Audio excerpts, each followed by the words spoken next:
In addition, the regime's conventional ballistic missile program was growing rapidly and dramatically, and this posed a very clear, colossal threat to America and our forces stationed overseas. The regime already had missiles capable of hitting Europe and our bases, both local and overseas, and would soon have had missiles capable of reaching our beautiful America.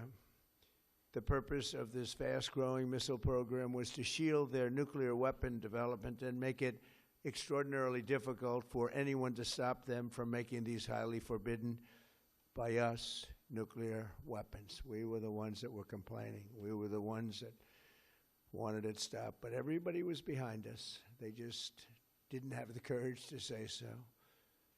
An Iranian regime armed with long-range missiles and nuclear weapons would be an intolerable threat to the Middle East, but also to the American people.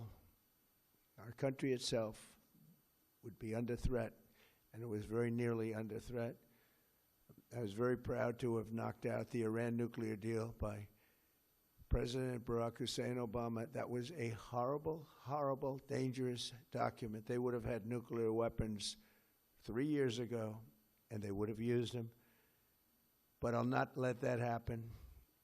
For almost 47 years, this regime has been attacking the United States and killing Americans. Every time you see someone with missing arms and legs or a face that's been absolutely shattered violently, it was almost certainly caused by an Iran roadside bomb. They were put there by General Soleimani, who was the father of the roadside bomb. Very proudly, he thought, but I terminated him in my first term. This was our last best chance to strike what we're doing right now and eliminate the intolerable threats posed by this sick and sinister regime. And they are indeed sick and sinister.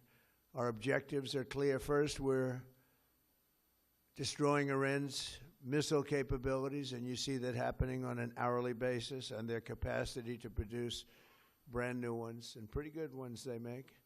Second, we're annihilating their Navy. We've knocked out already 10 ships.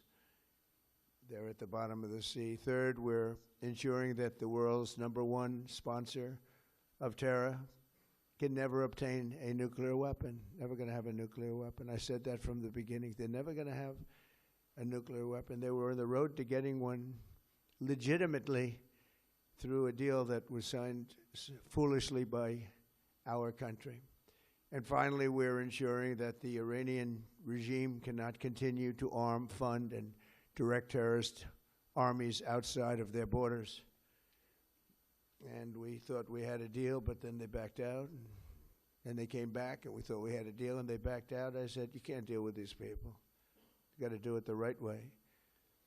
Today, we grieve for the 4 heroic American service members who have been killed in action and send our love and support to their families.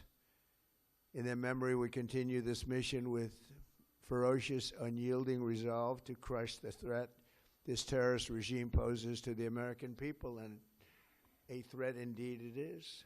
We have the strongest and most powerful, by far, military in the world, and we will easily prevail.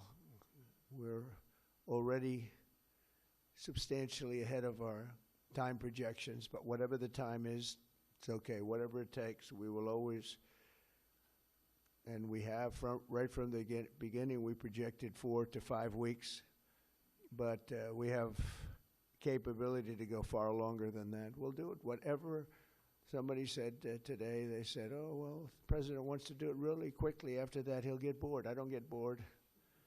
There's nothing boring about this. Do you agree with that, Pete? I don't think there's anything, Mr. General. I think there's nothing boring about it.